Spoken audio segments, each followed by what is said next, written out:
随着俄乌冲突爆发，芬兰2023年正式成为北约成员国，俄罗斯与芬兰的关系急转直下。日前，芬兰执行加入北约后首次部署任务，并宣布与美国签署防务合作协议，将开放15个军事基地供美军使用。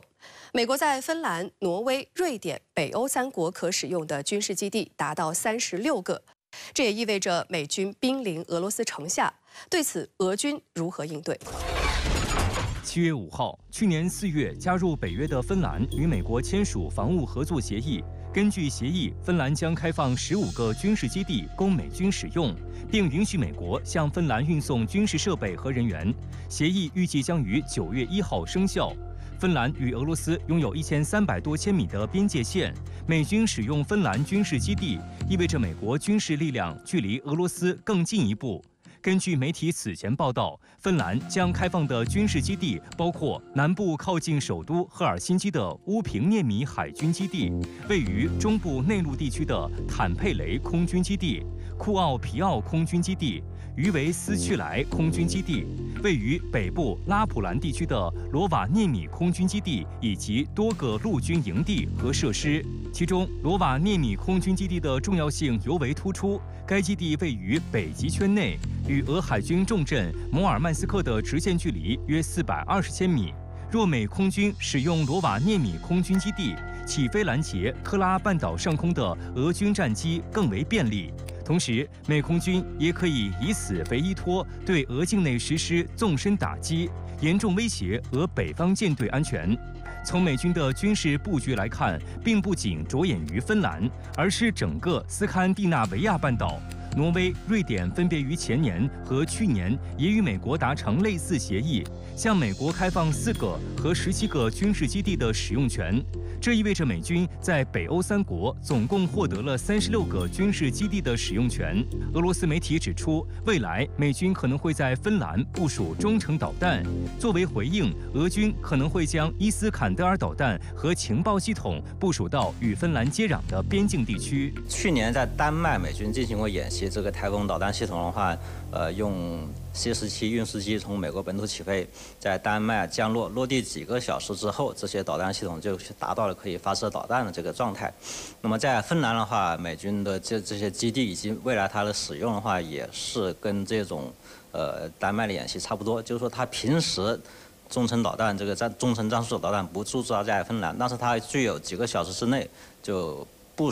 快速部署到芬兰的这个能力。日前，普京在联邦安全会议常务委员会上表示，即使中导条约失效后，俄罗斯也一直没有生产或部署此类武器。但如今情况已经发生了变化。普京还暗示称，恢复这些导弹生产实际上是俄罗斯唯一的选择。自从退出中导条约后，美国陆军开始发展低风陆基中程导弹系统，可以发射战斧和标准6导弹，攻击数百到上千米外的目标。今日，俄罗斯网站称，美国已经将其运到丹麦、菲律宾进行军演。在此情况下，俄罗斯军事专家安皮洛戈夫表示，谁也无法保证美国不会在波罗的海国家部署低风系统。除了欧洲方向外，美国还可能在日本、韩国等美国盟友境内部署中程导弹。外界担忧，随着美俄都开始生产和部署中程导弹，新一轮的军备竞赛或像冷战时期那样爆发，并可能导致一系列的危机。俄消息报报道称，虽然俄罗斯理论上没有中程导弹，但已经拥有所有相关技术，可以很快地制造出这种级别的导弹。俄媒称，如果将这种导弹部署在俄罗斯的欧洲部分，能覆盖几乎整个欧洲的目标。除了考虑生产中短程导弹以外，俄罗斯还在加大锆石高超音速导弹产量，增加锆石发射平台。俄罗斯国防部日前透露，20-385型多用途护卫舰已经能够搭载并发射锆石。首舰轰鸣号改装后，已经投入役太平洋舰队。2号舰凌厉号不久前开始接受测试。俄20-385型轻型护卫舰升级后携带了锆石导弹，备受关注。俄媒称，一艘舰就具有摧毁航母的能力。那么20-385型护卫舰究竟有怎样的战力？俄海军如何用小舰扛大炮威慑西方？据圣彼得堡北方造船厂公布的数据显示，定员99人的20385型护卫舰舰长106米，舰宽13米，满载排水量为2500吨，最高航速27节，最大续航里程为3100海里，自持力为15天。20385型护卫舰虽然不大，但是却具有强大的武器系统，具备对空、对海、对潜和对陆攻击能力。在武器配备方面，它的舰首设有一门 A190M 100毫米主炮，采用隐身造型的炮塔，储弹332发，最大射速高达每分钟80发，最大射程约20千米。该型护卫舰搭载了圣彼得堡壁垒科学技术中心研制的多功能雷达系统，包括一套 S 波段有源4面固定阵列雷达，一套 X 波段有源4面固定阵列雷达，最大探测距离300千米，可以同时跟踪50个空中目标，对雷达反射面积1平方米的目标探测距离约为100千米。给2500吨的轻型舰艇装上双波段雷达，这在世界上还是独一份儿。在尾甲板设置了16单元的冷堡垂直发射系统，可以装填9M100近程防空导弹和9M96系列中程导弹，可以拦截120千米以内的空中目标。再加上舰上的2座 AK630M 型6管30毫米近防炮，20385型的自卫防空能力是很强的，丝毫不输于4000到5000吨级的护卫舰。该型护卫舰最受关注的武器系统是主炮之后安装的3S14通用垂直发射装置。根据俄媒的最新披露，为了能够装填锆石高超音速导弹，对其进行了升级改造，由原来的12单元减少到8单元。除了锆石，还能够发射口径巡航导弹、缟玛瑙超音速导弹。俄军事专家认为，20385型护卫舰因锆石变得非常强大，能够对抗任何级别的海上舰艇。一艘舰上的8枚锆石就足以摧毁航母目标。锆石目前被视为俄军最佳反舰利器，能够以9倍音速的速度飞行，打击1000千米以外的水面和地面目标。现今的防空系统几乎拿锆石束手无策。美国国家利益杂志甚至指出，即使锆石的弹头没有安装炸药，也能够借助超高飞行速度，以动能撞击的方式对军舰造成严重破坏。据报道，锆石已经在俄乌冲突中投入实战，在乌克兰防空系统毫无反应的情况下，击中了预定目标，充分展示了其强大的突防能力和出色的打击精度。不过，20385型轻型护卫舰也有着明显的不足，由于舰体较小，只能够在近海活动，这也暴露出俄海军目前面临的一大困境，严重缺乏建造中型以上作战舰艇的能力。即便是它的建造，也是一波三折。首舰轰鸣号从2012年开始建造，2020年才开始服役，而2号舰凌厉号2013年开始建造，前段时间才刚刚下水。在现有舰艇老化严重又没能力造大舰的情况下，俄海军只能走上小舰扛大炮的路线。在俄军的规划中，连800吨级的豹图 M 级小型导弹舰未来也要搭载锆石导弹。目的很明确，就是要通过大量增加锆石发射平台的方式，警告西方不要轻举妄动。日前，美国和芬兰签署防务合作协议，芬兰将开放15个军事基地供美军使用。有分析指出，芬兰与俄罗斯有长达1300多千米的边境线，意味着美军离俄罗斯更近了一步。芬兰与俄罗斯的边境线长达1340公里，而且都是前沿地带。如果开放15个基地，美国部署了 F-35战斗机之后，凭借 F-35，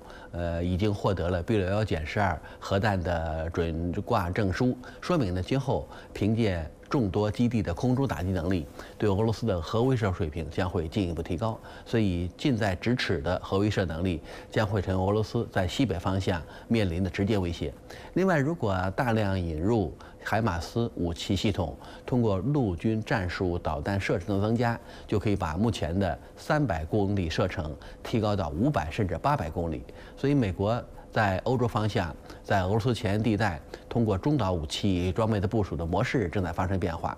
由于俄乌冲突中放大俄罗斯的军事威胁，前线国家普遍感受到了俄罗斯的恐惧感觉。这样呢，大量引进美国武器装备，特别是增程版本的武器装备，对俄罗斯形成威慑会常态化。所以不排除芬兰在开放基地之后，还会引进大量的美国中程武器装备部署到前沿地区，形成对俄罗斯的军事威慑能力。另外，芬兰首相也声称欢迎美国战术核弹部署到芬兰，也说明在1340公里长的边界线上，美国对俄罗斯所构成的威胁不光是常规威胁，还有核威胁。俄国防部高调宣称，2500吨级的20385型护卫舰已能搭载锆石高超音速导弹。俄媒称，一艘护卫舰上的8枚锆石就足以摧毁航母目标。那杜先生，您是怎样看待俄军用小舰扛大炮的举动？俄罗斯海军战略已经从之前的远洋扩张向内海防御转型，所以目前看平台的排水量、规格尺寸不会太大，所以俄罗斯目前把重点放到了研发导弹武器的这个项目上。如果通过小平台、远导弹、重导弹，这样呢，在内海所形成的威慑能力也会快速提升。像口径导弹、锆石导弹，包括其他远程武器装备和超高声速武器装备，如果能够和灵活机动的小型舰艇相互组合，在近距离对美国航空母舰大编队也可以构成足够威胁。如果锆石导弹凭借小型舰艇、潜艇以及战斗机和岸基形成4位一体的打击能力，这样对于俄罗斯靠近俄罗斯近海也能够形成比较大的威胁，对美国航母编队在周边的活动也能够起到一定的冻结效果。日前，美国防部宣布，美空军将大规模更新驻日战机，使用 F-15EX 和 F-35等新型战机取代老旧的 F-15和 F-16。与此同时，美海军陆战队也开始接收 ACV 轮式2栖装甲车。那么，美国为何在此时强化驻日美军战力，将对地区安全局势产生什么影响？7月2号，大批日本民众聚集在外务省外，抗议日本政府隐瞒冲绳美军性侵消息。据日本共同社援引办案人员消息报道，抗议者关注的3起性侵案的施暴者，分别是1名美军工作人员和2名美国海军陆战队队员，但这3人均未受到起诉。第二天，日本内阁官房长官林芳正出来回应。这3起事件分别发生在2023年2月、2023年8月以及2024年1月。发生美军相关人员的性暴力事件令人极其遗憾。对于详细情况，他则表示不便回答。从目前的情况看，日本中央政府的这种态度啊，反而倒是越来越变本加厉啊，也就是说，不断的去敷衍。压制冲绳人民的反抗的声音，哪怕这个冲绳县知事不断地到中央政府去陈情去抗议，但是都无济于事。更令人遗憾的是，日本民众不仅没有盼来想要的答复，反而等来驻日美军将进行装备升级的消息。美国国防部日前公布了一项驻日美军战机更新计划，该计划将广泛使用 F-15EX 和 F-35等新型飞机，取代老旧的 F-15和 F-16。据公告，美军将在未来几年实施这一超过100亿美元的升级计划，旨在加强美日同盟并增强地区威慑力。按照计划，在冲绳加手纳基地，美国空军将用36架 F-15EX 取代48架 F-15CD 战机。而在日本北部青森县的三泽基地，美国空军将把现有的36架 F-16更新为48架 F-35A 战机。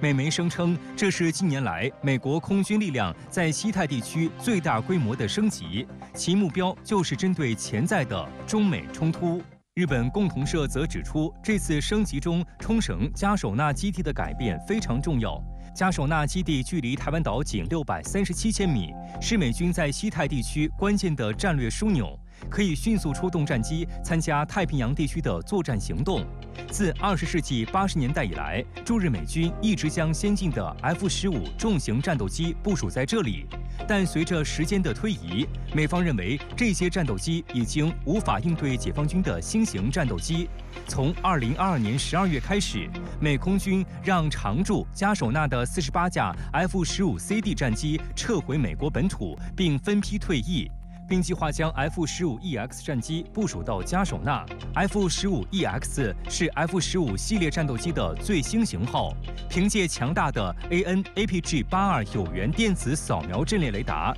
被动、主动预警生存系统电子战套件。带有大面积数字显示屏的玻璃驾驶舱，以及2台 F-110GE-129发动机，它被美国媒体吹捧为全球最强的非隐身战机。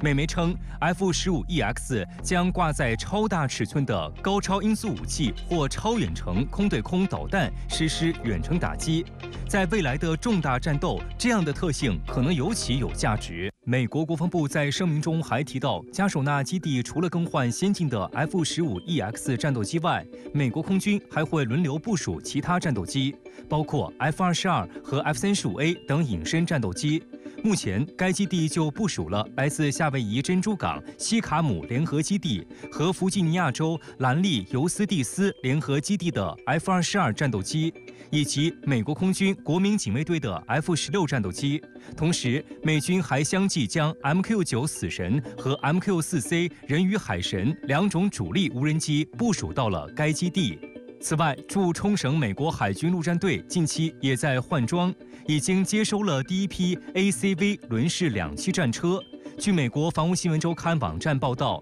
美海军陆战队发布新闻稿称，海军陆战队第3远征队6月29号在那霸军港收到这批2栖战车，这些车辆将配备至冲绳岛北端的施瓦布军营。为了满足美军2栖作战需求，美军对 ACV 2栖轮式装甲车寄予厚望。那么 ACV 与 AAV7相比，性能有哪些提升？未来将在西太如何遂行夺岛任务？这是5月4号美菲肩并肩演习的画面，多辆美海军陆战队的 ACV 2栖装甲车从哈珀斯费里号船坞登陆舰的船坞接连下水。此次演习的背景是假定非西部和北部的2座岛屿遭到外敌入侵，美菲联军出动军队将其歼灭并夺回岛屿。演习当中 ，ACV 以战术队形向岸滩前进，并在行进中展开火力打击。值得指出的是，这是 ACV 2栖装甲车的首次海外部署，一来就在南海周边与菲律宾演练2栖登陆，接着又直奔冲绳登陆，并留在日本不走了，其针对性不言自明。ACV 是用来取代已装备数十年、早已老旧的 AAV7 2栖装甲车，两者最明显的区别是 ，AAV7 是履带的，而 ACV 是轮式的，采用8×8底盘，能够在沙地、泥泞和松软的地形进行机动，具有较好的越野能力。但与履带式相比呢，还是有一定的差距。ACV 车长8.9米，车宽3.1米，车高2.8米，战斗权重达到30.6吨，其中有效载荷为3.3吨。车组成员3人，载员舱可以装载13名全副武装的士兵。与 AAV7 相比 ，ACV 的火力得到了强化，可以配备多种不同的武器系统，安装有12.7毫米机枪或40毫米榴弹发射器的遥控武器站。增量1.2版本的 ACV 上配备 MCT-30顶置遥控无人炮塔，可以根据用户需求安装一门25到50毫米机炮，以及配备先进的瞄准系统和猎歼火控系统。除此之外，炮塔还可以加装7.62毫米同轴机枪一具、标枪反坦克导弹发射筒和一个4连装多用途制导火箭弹发射箱等，在登陆作战中能够对敌方目标展开较强的火力打击。作为轮式装甲车辆 ，ACV 的战斗权重超过30吨，表明其很重视装甲防护。众所周知 ，AAV7 的装甲很薄，即使防护力最强的正面，也仅仅能够抵抗12.7毫米的机枪子弹。面对火箭筒、反坦克导弹等反装甲武器，基本无招架能力，被嘲讽为皮薄馅儿大的铁皮棺材。而 ACV 的车体除了采用装甲钢焊接之外，还能够安装附加陶瓷复合装甲，可以在200米的距离上抵御14.5毫米钢芯穿甲弹的攻击。同时还采用了 V 型底盘和承载员防雷座椅等防雷设计。ACV 还具备与其他作战平台和指挥系统协同作战的能力。在夺岛作战中 ，ACV 可以与登陆舰艇、直升机、无人机等作战平台密切配合，形成立体化的作战体系，充当火力打击、兵力投送、信息节点等多种角色。不过 ACV 也有许多弱项被诟病。作为一款2栖装备，水面最大速度却只有每小时11千米，比 AAV7还慢。这就使其在从离开登陆舰艇到抢滩登陆的航渡过程当中，很容易遭到敌方岸上火力的打击。另外，由于轮胎尺寸太大太重，成员们无法自己更换。此前呢，就发生过一次轮胎故障，导致整个车组等了2个小时才叫来修理车换胎。而最让美海军陆战队担忧的是 ，ACV 还曾多次发生翻车事故，导致人员死亡。因此，美海军陆战队对于 ACV 也并非很满意，只是 AAV7实在太老旧，不得不换。美国防部日前宣布，将花费超过100亿美元，将驻日本多个美空军基地的 F-15、F-16战斗机替换为更先进的 F-15EX 和 F-35战斗机。那杜先生，这将会如何改变亚太地区的空中力量格局呢？美国这样做呢，大概是2个考虑。首先是3箭齐发，像北部的3泽基地把 F-16战斗机换成了 F-35A 战斗机，而且能够携带战术核弹，明显对俄罗斯远东方向可以构成较大威胁。一旦形成了战术核弹和隐身战机的组合，远东方向俄罗斯太平洋舰队包括其他军事设施都在打击范围之内。中部的延国基地持续加量部署 F-35B 战斗机，目标是瞄准朝鲜半岛，因为这个点呢距韩国200多公里。如果朝鲜一旦有事，那么通过 F-35B 快速的起降条件，在半岛北部能够形成强大的隐身空中作战能力。那么加手纳基地由 F-15CD 战机换成了 F-15EX 战机，号称是炸弹卡车，而且距中国台湾岛、钓鱼岛距离很近，目标呢就是针对中国。如果按照第2个去设想，可以3箭合一。日本不大，而且战机的作战半径都在800到1500公里左右，所以3个点位的高端战机都可以在有事时在同一个方向展开联合作战行动。